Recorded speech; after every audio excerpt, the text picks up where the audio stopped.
All right, let's do this. Good afternoon, ladies and gentlemen. Welcome one and all to Build. How are we feeling today? You guys doing all right? It's Friday. We made it. Oh! Cocktail tables, how you feeling? There we go. All right. Fantastic. Welcome. Guys, thank you so much for being here. Man, what a week it has been at Build. We are coming to the close of our second week. And you know what? Real quick, we don't say thank you enough. Another round of applause for Greg and the crew for helping us put on an incredible show here. They've had to figure out so much so fast. Thank you, guys. So we are just having a great time here. And what a great way to cap off the week. We got a beautiful day in front of us and an incredible first guest we're kicking things off with. And just a little bit coming out to talk about the new release, The Ride, coming out in March. The great Nelly Furtado is here. How do you feel about Nelly? Yes! An embarrassment of riches here at Build. Incredible guest. And so this is going to be a lot of fun. She'll be out here in a moment. You guys are in for a treat. Mere feet away. She's going to sit right here. You're going to be right there. And she's going to be right there. Can you believe that? I know. Yeah, I can see you're very excited. That's great. So it's going to be a lot of fun. She'll be out in a moment. Joining her on stage, host and moderator leading the conversation from the Huffington Post, Director of Entertainment Editorial, Lauren Muraski is here. Make some noise for Lauren. She's great. She's done a bunch of these. You're going to like her. If you've never seen her before, she's great. Thank you. That was nice. So they'll talk for a little, and then what we love to do here at Build, of course, audience Q&A. So if you guys have some questions, get them ready. If you don't, get the wheel spinning. You got plenty of time to think of a few. Raise your hand. We'll throw you a microphone. You know how that stuff works. Hey, those out there watching live on AOL.com or through the app or wherever it may be, however you found us, man, I'm so happy you're here. Guess what? We're going to take some questions from you as well, provided you think of some good ones, all right? Now go ahead and tweet at us, at Build Series NYC, or if you got a question that's super long and you can't fit it in a single tweet, one, first of all, try to be concise, all right? We only got a limited amount of time. But two, go nuts. We made a button that says submit a question on it. I know I'm sending a lot of conflicting signals out there, but that's part of the fun of the challenge, okay? Think of a question. We'll read through all of them. We'll pick a good one. We might read it live. We might not. I don't know. We're going to learn together. Either way, it's going to be a fun ride, okay? No clip, no nothing, just a great conversation, and then an incredible performance awaits. So I'm going to stop talking and bring our guests out here. But before I do that, okay, if this is your first time to Build, welcome. But also, our guest is on the other side of that door that is open ever so slightly. Yep, I see you all looking. She's going to walk out right there. It's going to happen in just a couple of seconds as soon as I do this trick. Are you guys excited that Nelly's here? Come on, make some noise. There you go. Keep it going, ladies and gentlemen, and welcome your host and moderator, Lauren Muraski, and today's guest, the one, the only, Nelly Furtado.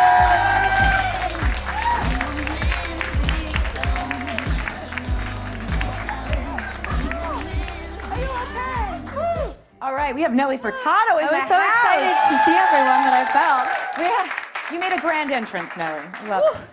Yeah, I was like so busy looking at everyone's faces. Hi, everyone. This is like so exciting. Yeah. Hey. Hey, guys. Nelly, we were so happy to have you here. I've been looking forward to this day. A couple months before we released the new album, but what we've heard so far is amazing. Thanks. Yeah, so, what did you want to say with this record? It's been a few years since we've heard new music from you. Yes. Hi, everyone. Everybody's watching. Bye. Hi, everyone at home, wherever you are in the world. Just wanted to, wrap up a few years I had that were interesting. And I'm a songwriter, as everybody knows. I write my lyrics, I write my songs. A lot of these songs I wrote right at home in my living room, playing guitar and piano. And then I brought them to Texas for John Congleton to produce them and for us to have a really good time fleshing out the sound to make sure it was like a good listener experience and to make sure the sentiment was felt in the music, which I think I'm really proud of. I feel like the lyrics are strong, and the lyrics, when I sing them, I feel them right here in my heart. Yeah, it's been a wild ride. I think life is like a ride. Sure. I hope you enjoy the ride. Because, right, I feel like we fall on our face sometimes, right? And we're like, oh, that hurt. Oh, my God. But I kind of feel alive, right? Because we grew from it, or we learned a little bit about ourselves. So that's kind of the place that a lot of this, like a lot of the themes are really similar. Like Pipe Dreams is all about, okay, being sold a dream or something that's kind of fake or maybe not really attainable is nice, but it's not really going to get me anywhere if I don't have like people around that are a little more truthful, or a song like Tap Dancing, which is like, oh man, I've spent my whole life trying to entertain, you know, which I enjoy, but the problem is there's a time when you go home and you're not on stage anymore, and you don't have to keep entertaining, because then there's no time for you, no time to be. And I think not just entertainer could relate to that theme. I think we all can. Sometimes we yeah. put on performances. Sure, this is a for- performance of sorts, but Yeah, you know, right? like, you know. So anyway, there's a lot of themes I could go into on the record, but there's a song called Carnival Games, which is about if you're on a Ferris wheel, like at a ride, because I love midways, I love rides, games. You're going so fast that when you get off, you don't really know what happened, although you had fun on the Ferris wheel. So it's kind of about walking away from the carnival and maybe wanting more than maybe just that stuffed animal that you bought that you're just gonna, you know, toss aside eventually. So it's about kind of seeking out those more real things, I think, in life that's gonna sustain you and that's gonna make you truly happy. It sounds like there's a lot of you in this album, which is really exciting. Yeah, it's all me. The good, the bad, and the ugly. I kind of go there on it, yeah. Yeah. You it's called it your definitely- hangover album. Yeah. Yeah? Is that accurate? I think I'm so like hyper. we like it. We like the energy here at Builds. We're into it. You're bringing all the energy out in the crowd, too. Woo! And I'm about to sing like these slow songs. Okay, so this is the hyper part. But yeah, so I guess it's always about that juxtaposition. Like sometimes life is like really hype and really crazy, and then you don't even realize. And then yeah, I guess the hangover aspect is you could go out and have a really good time one night, and yeah, maybe drink a little too much or something. Like you wake up the next morning and you say, "Ooh, I'm really tired. I'm really not feeling well," but I also kind of feel reflective. You know, like I feel like a little bit alive because maybe I purged some demons or something like that the night before, or maybe my mind kind of went to a place, and then now I have to deal with today. Like it's not a party. Today is today, and I think that's what our mission is every day, right? We get up and we face our demons, and then we get to go to sleep and try again the next day. So what I wanted more than anything is to kind of show the human side, I guess, of life again. Because I think there's beauty in it. Like I think the ugly stuff in life is actually poetic. I think, you know, there's a song called Phoenix. I'm gonna sing it. Excited about that. Yeah. Okay. Yeah, it's a song and it's a ballad, and that's the first song I wrote for the album. I flew to England. I don't know if any of you guys at home remember a song I did with James Morrison called Broken Strings, but the producer and the writer of that, I wrote Phoenix with him, and also co-wrote it with this guy named Paul Berry, who co-wrote Let It Go for James Bay. So really great guys. And we wrote Phoenix, but it kind of came out of nowhere. Literally the day before, I found myself alone, completely alone. I severed ties with a very long business relationship that had lasted 20 years. And I just wanted to be by myself. But it was scary, because starting over is always scary, and we don't know what we're doing. We made the right decision, but it's difficult, you know? It's never easy starting over. So I found myself in England at a bed and breakfast in a really small town called Ripley, where Mark works. And I woke up in a cold sweat in the middle of the night thinking, what am I doing here, you know? Yeah. I didn't know what to do except for write a song. That's all I've ever known how to do. So I just got up in the middle of the night, pulled out my laptop, kind of saw what songs I had brought and what lyrics I had brought, kind of dusted myself off, and Mark picked me up, and I drove to this place that looked like right out of Wind in the Willows, like this like very like green English little compound. And that night I wrote Phoenix, and it wasn't until I was doing the final production, the final vocal take a year later, that I walked out of the vocal room. My friend Joaquim, who did a lot of the artwork for the album, said, hey, he's like my little brother. He said, hey, Nell, you wrote this song for you, huh? And I was like, yeah, I think I did. And when I was singing it, I realized we're never alone. We're never alone in the universe. Even if we're physically alone, we're never alone, because we're all connected. So there's always somebody experiencing the same thing you are somewhere, you know? I love that. Yeah. That's really great. That's a good takeaway. And But it was like a blankie. Like the song became like my blankie. So I hope it could be yours. Yeah. And it's great that it made it on the album, you know, even though you started it a long time ago, and now it Yeah, I surfaced- did. Woo! I did. How great is her dress, though, by the way? I know, I feel like Beautiful. I'm in the I know. Renaissance. It's gorgeous. Shout out, Phil Gomez. Yeah, so what were you asking? Oh no! You know what I was actually going to ask is that in terms of sound, I know you teamed up with John. You mentioned him earlier, and he's worked with St. Vincent. How did that influence you and change your perspective on things with this record? Okay, so great story. I put out Spirit Indestructible, which is my last English full length. I found myself in Tokyo, Japan at the Summer Sonic Music Festival, which is a great festival. I looked at the lineup and I thought, oh my God, one of my favorites is like on the same stage as me 2 hours before, and that was St. Vincent. So Annie Clark, an engineer who worked on my last record, turned me on to St. Vincent. And I started listening to her music, and so of course I saw her live show. And right after, she came kind of running off the stage and said hi to me, and I was like fangirl, like, oh my God, Annie's saying hi to me.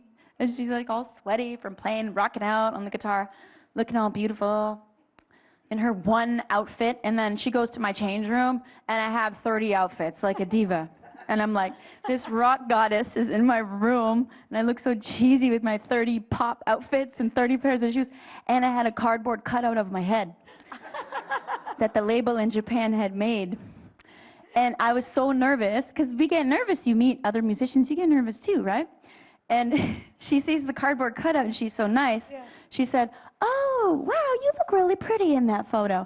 And I said, here, do you want it? And she's polite, and she said, okay.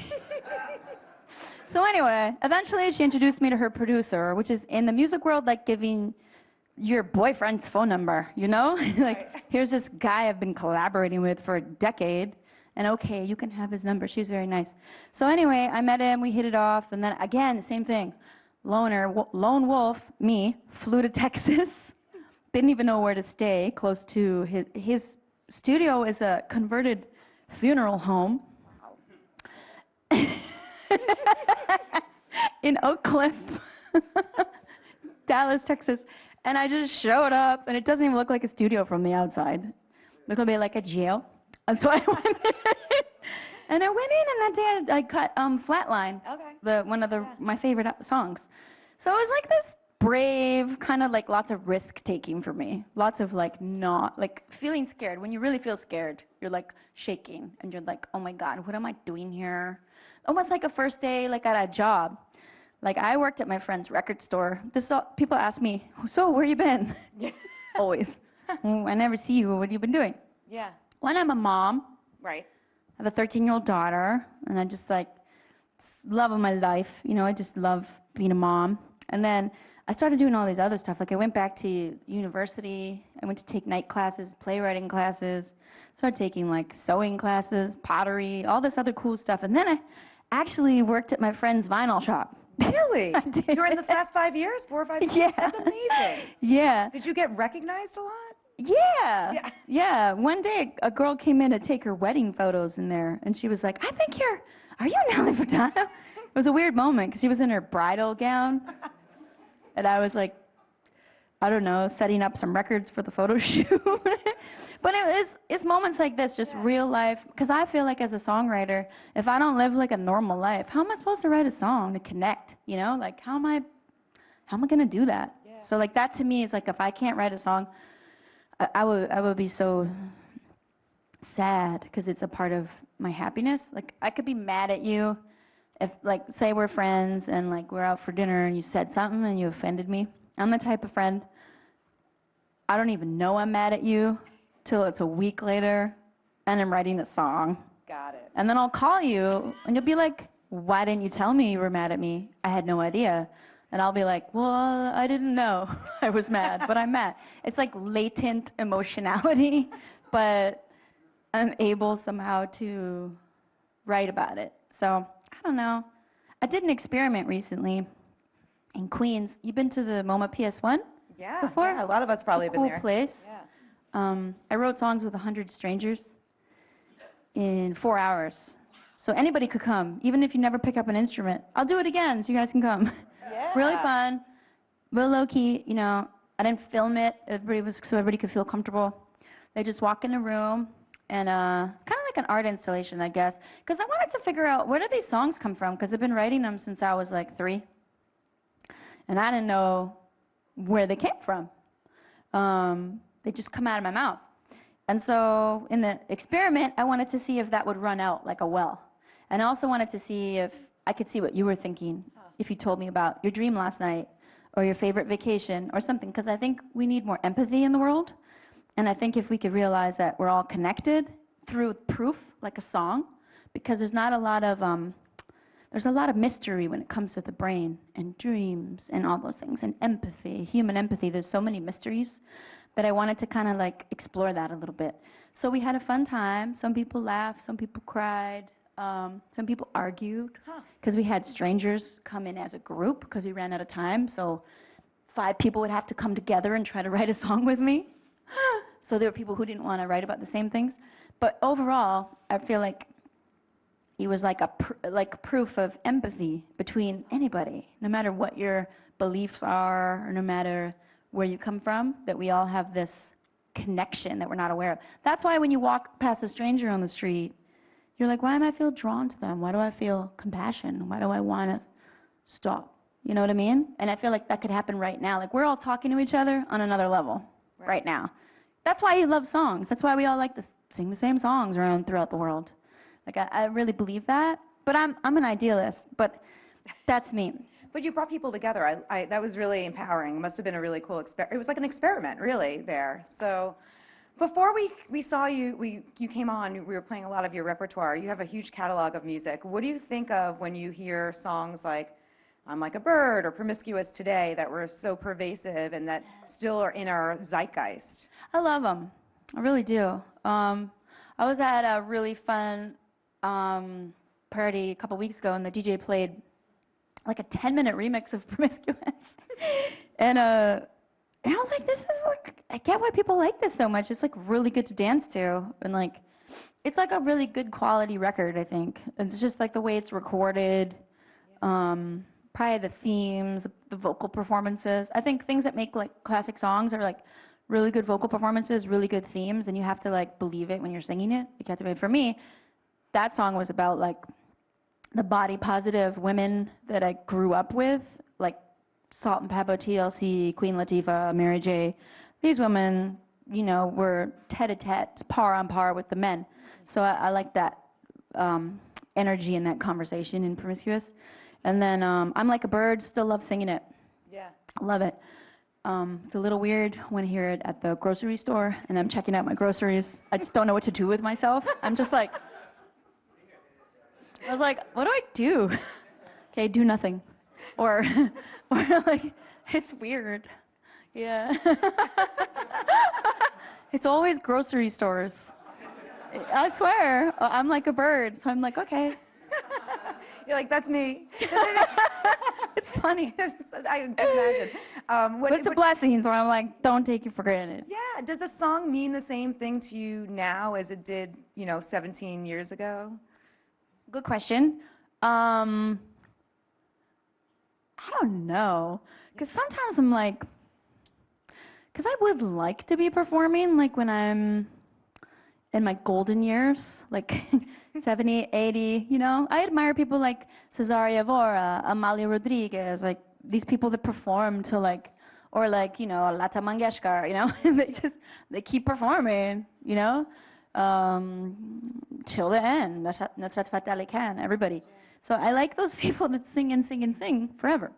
So I would like to be able to still perform.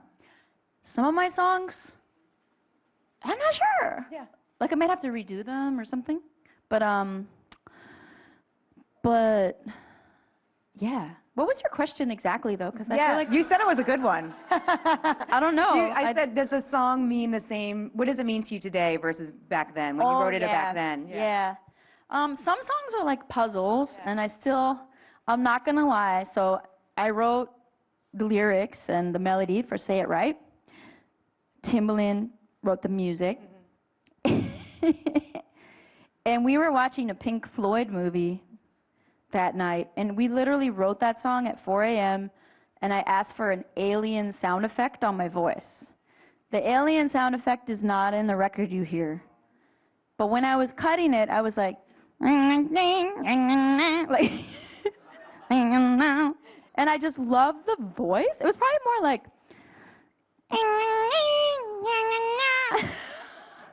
I'm so sorry.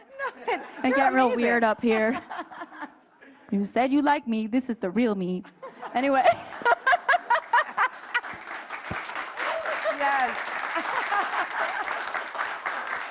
No, but I swear I still don't know what that song is about, even though I wrote it. So when I sing it, I'm like, this is all I could come up with is like existential crisis in the club. That's all I could come up with. Like, you know, just I don't know, like that person like just froze in the club, just like deep in thought. All right. Well, next time we hear that, we'll think of that. We've all had those moments in the club, right? This release was released independently. Why is that important for you? Because you mentioned risk-taking. You know, it's interesting because not a lot of people know this, but en español, si conoces mi plan, ¿conoces? Claro? Yeah. Manos al aire. Yeah. So, mi plan fue mi primer álbum independiente.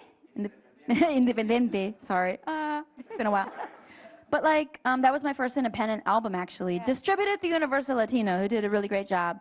So yeah, I got to like just control everything from like, I worked with like an A&R that I really love, Andres Recio, and we pulled together this community of Latin artists. We were able to do that so freely because it was an independent project. Mm-hmm. The only difference is that the artist gets like kind of like complete creative control because they own the masters and they own the recordings. Mm-hmm. So because I got spoiled on Mi Plan, I really was like, I like this independent thing. So for the ride, I did get to get my album back from Interscope, and I got to release it with a bunch of partners around the world independently again. So everything you see is coming right from me, just to you.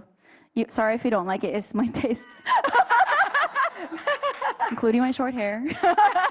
We love it so far. We love it. So do you think you'll I know No, just joking. I always did what I wanted. Yeah. I'm blessed. I had such a great companies to work with over the years, and I'm open to whatever happens in the future. But right now, this was really, really fun to be able to just go out and figure some things out for myself in Dallas and just be scared and go on the tightrope and be like, oh my God, what am I doing? Because I think people can relate to those feelings. Sure.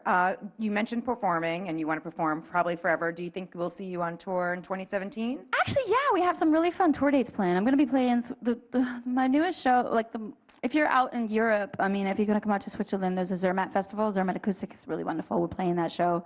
We're going to be doing some, I don't know if I'm allowed to announce some of the shows we're doing. Okay. But I'm doing I won't tell you which Pride I'm doing, but I'm doing a Pride this summer. Nice. Okay. I'm so excited. Yeah. And doing some other festivals in North America. But yeah, we'll be announcing everything on my website on nellyfurtado.com, and check all my social media. I'll be regularly announcing everything like that. And as you know, the pre-order's up as well, which is so exciting because I made like really exclusive merchandise items, including like a really cool lyric zine, really cool exclusive vinyl, autographed things, a special T-shirt, just really relative to just like the launch. I love it. March 31st, the album comes out, the ride. Oh yeah, it's not even out yet. March 31st. Yes, exactly. Okay, Yeah. we're out of time for our portion, but I would love to hear from the crowd. We have a few questions out there, starting with, who's first? Yes. How are you? So, I love everything you do, I still like to understand. Oh, she's coming with the microphone. Hi. Do I sound out there? Okay. So hi again. Everything you do, it has a meaning. I believe all of the changes that you go through, it's amazing, Thank so you. my question right there is, I know every single album is a part of yourself, like, Nelly and this and that. It's a part of yourself. So what is the right? That's so good. You're right. Okay, so let's go through them. Whoa, Nelly, what did I call it? The brain, folklore, heart. Oh my God, this is an amazing question. Loose body, Mi Plan. It's about the heart as well? Did I name it? I'm not sure. Maybe Oh, passion. Yeah, like life, like Yes. regular life. And then spirit was the spirit. Spirit. I think this is soul, to be honest. I know it's Is that right? not very many degrees of separation, but I think to me this is like, Soul. yeah.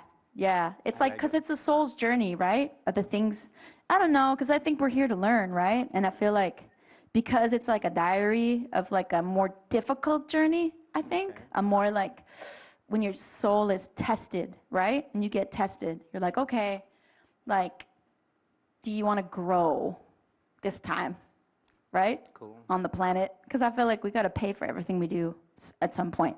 It's life. Yeah. And so I feel like this is soul because it's like, okay, test. How do you react? How are you going to deal with these challenges? And what are you going to pull? Because I feel like the soul is like, you know when you light a fire and the coals are in the fire and you kind of have to put, and as the coals are in the fire longer and longer, they get more red, you know, or the wood gets more red, the longer it's in, it gets white. I feel like that's the soul. Like when you're here, like it gets a little, not tenderized like a piece of meat, but it gets like, I don't know the right word. It like it burns, you know what I mean? Like, and I feel like I need to learn like another language other than Portuguese and Spanish and English because I can't find the right word to explain it. Yeah.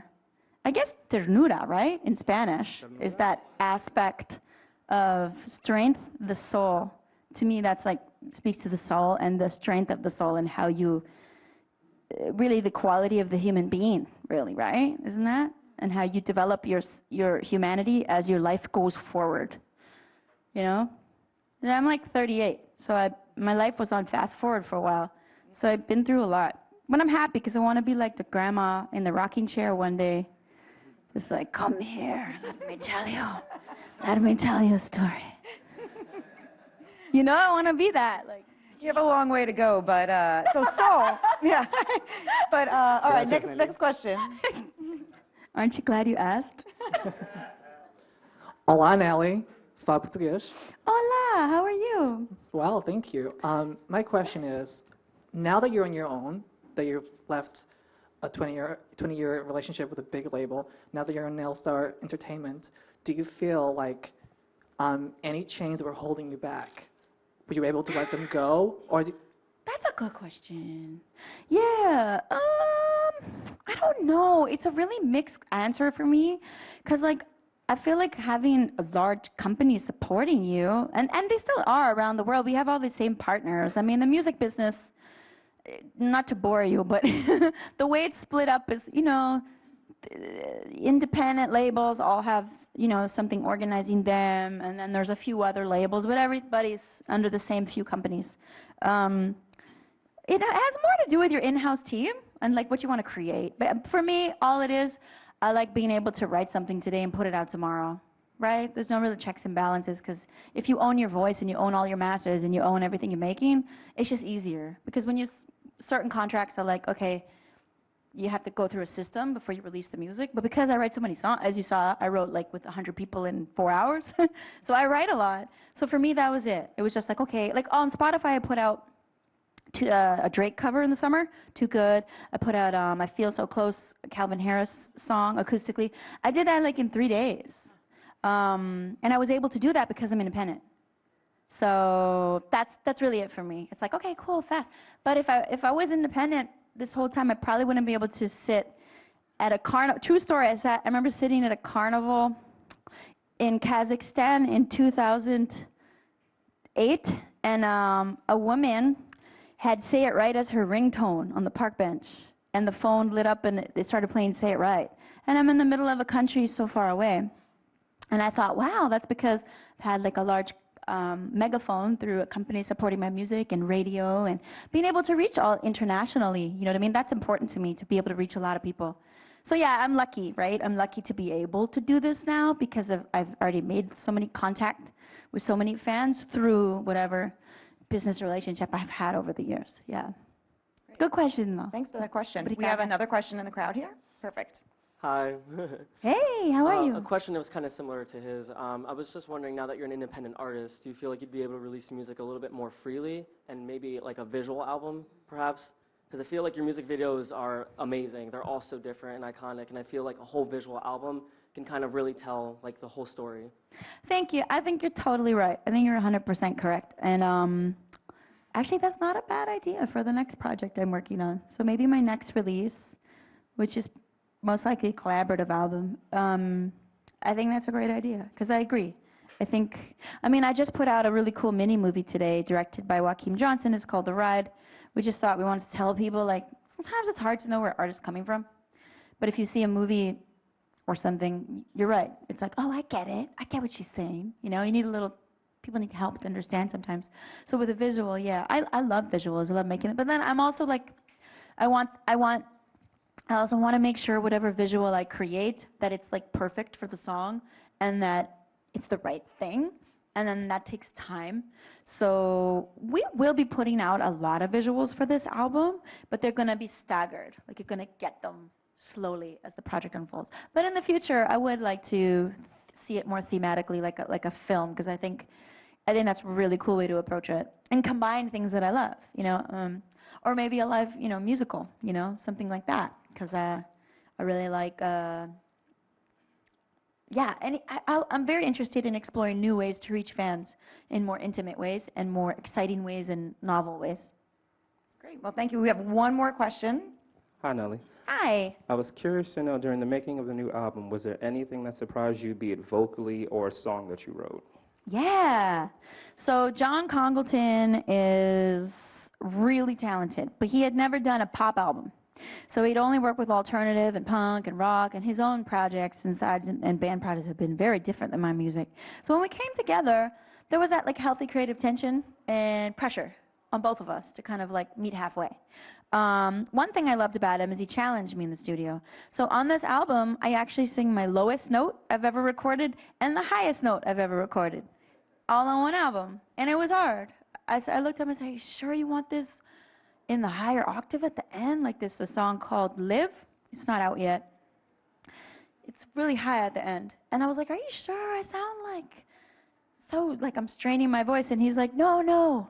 Like, this song needs urgency at the end. You need to sound like you're so pained for like the emotion. And I was like, okay. And I sang it. And now I'm like, how am I going to sing this live? I'm going to ruin my voice. And then on Pipe Dreams, lowest note, where I was like, oh my God. Like, I'm like, okay, relax every muscle.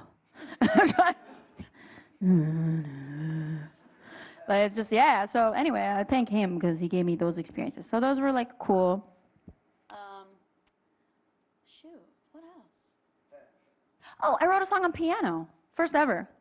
I always kind of tinkered around and did programming sometimes, a little production, but never really wrote a song on piano like Elton John. So I have a song that could be a tribute to him. It's called Carnival Games. And I wrote it on my piano from start to finish. And it's so simple because, again, I'm not really a pianist. But sometimes pop songs, they're simple. They have 3 or 4 chords. This one maybe has 5 or 6. But 6 chords. You play guitar? Okay. Right, I'm like a bird, might have 7 chords. Guitar, I wrote a lot on guitar though. Like Magic, I wrote on guitar. Live. Yeah, what else did I write? I don't know. Oh yeah, we have weird influences, like, weird. Weird because they're so mainstream, like Prince and Stevie Wonder. So yeah, we have a song influenced by Prince. It's called Paris Sun. We have a song, Cold Hard Truth, actually. Our whole inspiration was Superstitious by Stevie Wonder. And that's why there's so much clavinet. So yeah. All these instruments are like, all these players in Dallas, Texas are like, a lot of them grew up playing church music and playing in church. So organs and all this cool stuff. Mm-hmm. Well, thank you for that question. And thank you, Nelly, for coming today. You're welcome. Get the album, March 31st, The Ride. And let's give it up for Nelly Furtado. Thank you. Thanks. Now, performance is next, so stick around.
Yep.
Ladies and gentlemen, please welcome here to perform music from her latest release, The Ride, available for pre-order now, the one and only Nelly Furtado.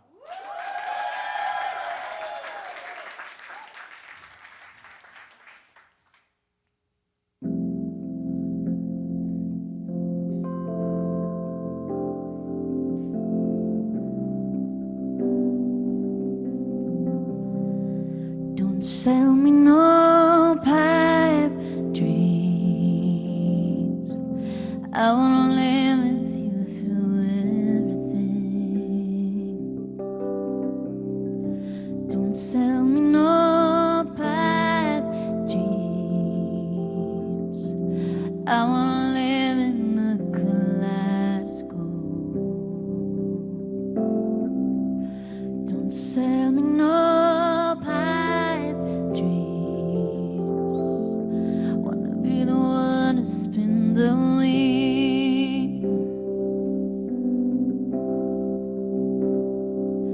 I know that we can only give when we have hope, but I don't wanna live without any goals. You can't protect me from nothing, can't save me from the truth. You can't even save me from you. So don't sell me no pipe dreams. I wanna feel the good and bad and everything.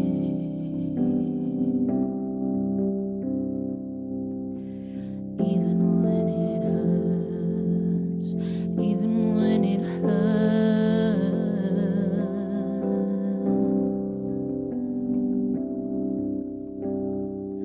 I know that we can only give when we got a little hope, but I don't like the burden of living with these ghosts. I will hold my head high when I walk in your parade, but I will always watch my gate. I will always watch my gate.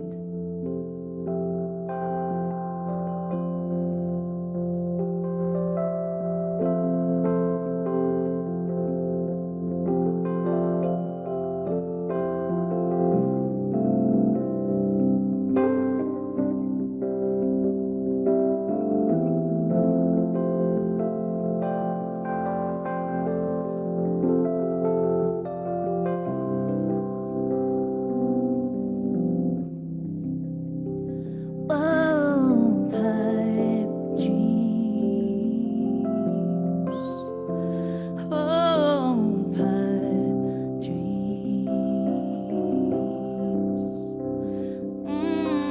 Pipe dreams. Oh, pipe dreams. Yeah. If I can't really know you, I'd rather walk on. If I can't really know you, I'd rather walk on. If I can't really know you, I can't really know you, yeah. If I can't really know you, I'd rather walk on. If I can't really know you, I'd rather walk on. If I can't really know you, I can't really know you, yeah. If I can't really know you, I'd rather walk on. If I can't really know you, I'd rather walk on. If I can't really know you, I'd rather walk on. Walk on. If I can't really know you, I'd rather walk on. If I can't really know you, I'd rather walk on. If I can't really know you, I'd rather walk on. Walk on. Walk on.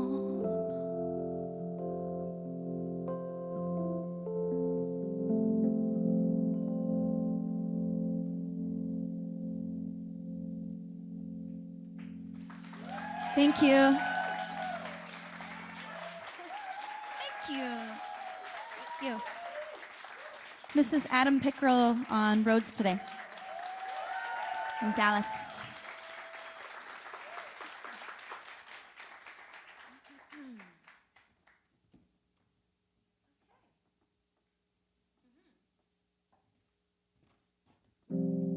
This song's called Phoenix.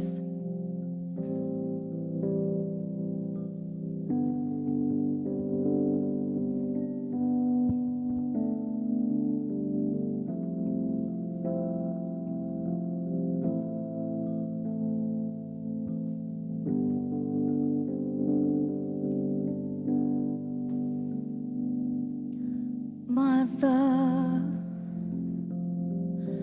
just lay your head down. You've been burning both ends of the candle and you're done. It's time to find your wings again. Turn your face towards the sun. Some battles can't be won. Like a phoenix rising from the ashes, like a phoenix rising from the flame.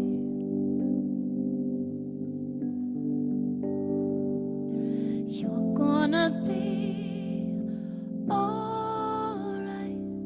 You're gonna be alright. You're gonna be alright again. Oh, brother, your hands are tired.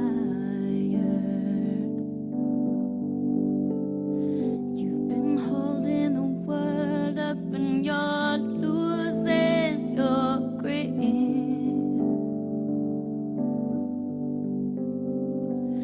If you knew now what you knew then, maybe you'd be whole again. But everyone falls down. But like a phoenix rising from the ashes, like a phoenix rising from the pain. You're gonna be alright. You're gonna be alright. You're gonna be alright again. You've been a cancer in the clouds and then the fire burned it down, but you're still standing anyway. When all you needed from the start is waiting there inside your heart to be born again. Like a phoenix.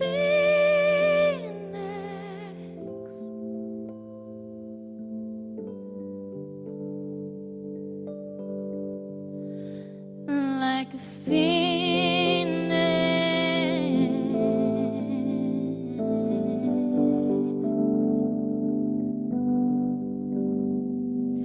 You're gonna be alright. You're gonna be alright. You're gonna be alright again. Alright again. You're gonna be alright. You're gonna be alright. You're gonna be alright again.